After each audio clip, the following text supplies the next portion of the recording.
గతం చూడండి. గతంలో అయితే గత ప్రభుత్వం గాని, ఇప్పుడు కూటమి ప్రభుత్వం చూడండి. ఏ ప్రభుత్వం వచ్చినా ప్రజలకి మేలు జరగాలని ప్రతి ఒక్కరం కోరుకుంటాం. కానీ గత ప్రభుత్వం విద్యా వ్యవస్థ చూడండి, ఇప్పుడు విద్యా వ్యవస్థ చూడండి. మనం ఎవరిని తిట్టాల్సిన అవసరం లేదు. ఎవరిని ఇది జేయాల్సిన అవసరంలా. ఇలాంటియి చెప్పినా గాని కొంతమందికి నచ్చడంలా. ఇది వాస్తవమా కాదా? గత ప్రభుత్వంలో విద్యా వ్యవస్థ ఎలా ఉందో చూడండి. పిల్లలకి ఇంగ్లీష్ మీడియం తీసుకొచ్చారా? ట్యాబ్స్ ఇచ్చారా? వసతి దీవెన, విద్యా దీవెనని కరెక్ట్‌గా వాళ్ళ అకౌంట్‌లో పడే విధంగా చూశారు. అదేవిధంగా అమ్మఒడి కింద వాళ్ళ అకౌంట్‌లో పడేటట్టు ఆ పథకం పెట్టి జగన్మోహన్ రెడ్డి గారు తీసుకొచ్చారా? అదేవిధంగా నాడు నేడు కింద స్కూల్స్ వ్యవస్థని పెనుమార్పులంటే సంచలన పెనుమార్పులు సృష్టించారా జగన్మోహన్ రెడ్డి గారు? ఎన్ని అబద్ధం కాదు కదా! జగన్మోహన్ రెడ్డి గారి మార్క్ అంటే జగన్మోహన్ రెడ్డి గారు ఇప్పుడు ఓడిపోయారే గానీ, ఆయన నిజంగా ప్రజల గుండెల్లో స్థిరస్థాయిగా నిలిచిపోయాడనే జెప్పుకోవచ్చు. విద్యా వ్యవస్థ గవర్నమెంట్ స్కూల్స్ విషయంలో చాలా అంటే చాలా పెను మార్పులే తీసుకొచ్చారు. ఈరోజు ఆ పరిస్థితులు లేకుండా పోయింది. ఇప్పుడు కూటమి ప్రభుత్వం గెలిచిన తర్వాత గెలవకముందు ఒక మాట చెప్పి, గెలిచిన తర్వాత ఒక మాట చెబుతుంది.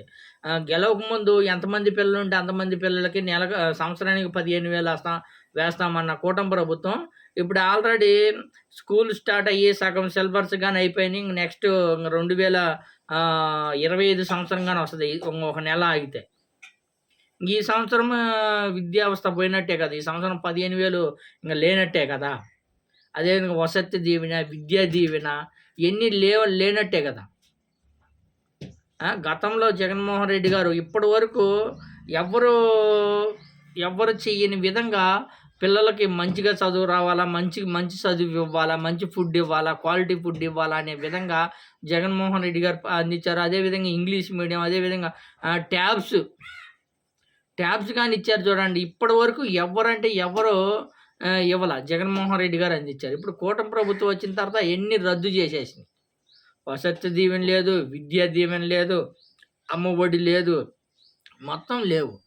మరి ఇప్పుడు గతంలో ఇంత మంచి పరిపాలనించి గతంలో ఏదైతే బడుగు బలహీన వర్గాలకే అండగా ఉన్న జగన్మోహన్ రెడ్డి గారు ఇప్పుడు కూటమి ప్రభుత్వం వచ్చిన తర్వాత బడుగు బలహీన వర్గాలు లేవు, గవర్నమెంట్ స్కూల్స్ లేవు, వసతి దీవెన లేదు, విద్యా దీవెన లేదు. ఏదైతే గవర్నమెంట్ స్కూల్ పిల్లలకి ఏదైతే ట్యాబ్స్ ఇచ్చినారో అవి లేదు. మొత్తం తీసేశారు. తీసేసి ఇప్పుడు కూటమి ప్రభుత్వం ఏదైతే చెప్పిందో ఎంతమంది పిల్లలుంటే అంతమందికి నెలకు 15,000 ఇస్తామన్న కూటమి ప్రభుత్వం నెలకు 15,000 లేవు ఇప్పుడు. ఇప్పుడు ఇప్పుడు భారీ స్థాయిలో నష్టపోయింది ఎవరబ్బా అంటే విద్యా వ్యవస్థ, విద్యార్థులే నష్టపోయారనే చెప్పుకోవచ్చు. అదే జగన్మోహన్ రెడ్డి గారు జగన్మోహన్ రెడ్డి గారు గెలిచి ఉండుంటే విద్యా వ్యవస్థ పెనుమార్పులు ఇంకా చాలా అంటే చాలా మెరుగుపరిచేవాళ్ళు. వసతి దీవెన, విద్యా దీవెన, అదేవిధంగా ట్యాబ్స్ గానియండి, ఏదైతే గవర్నమెంట్ స్కూల్స్ గానీ చాలా అంటే చాలా పెనుమార్పులు సృష్టించారు. కానీ కూటమి ప్రభుత్వం గెలిచింది. మొత్తానికైతే ఘన విజయంతో గెలిచింది. గెలిచిన తర్వాత ఏదైతే హామీలు ఇచ్చారో మొత్తం కాకపోయినా ఏదైతే ప్రజలకు ఉపయోగపడి అందరూ బాగుండే విధంగా కొన్ని పథకాలున్నాయి. ఏదైతే కూటమి ప్రభుత్వంలో కూటమి ప్రభుత్వంలో సూపర్ సిక్స్ హామీలు గానీ చాలా మంచి పథకాలు. కానీ వాటిని అమలు చేస్తే చాలా అంటే చాలా అద్భుతమనే చెప్పుకోవచ్చు. ఏదైతే ఇది సూపర్ సిక్స్ హామీలు కూటమి ప్రభుత్వం సూపర్ సిక్స్ హామీలో ఏదైతే ఈ తల్లికి వందనం అనేది గానీ, పిల్లలు ఎంతమంది పిల్లలుంటే అంతమందికి ఇస్తామనేది గానీ, అది అమలు చేస్తే నిజంగా చాలా అంటే చాలా అద్భుతమనే చెప్పుకోవచ్చు. కానీ అమలు చేయకపోవడం అనేది చాలా అంటే చాలా బాధాకరం విషయం అనే చెప్పుకోవచ్చు.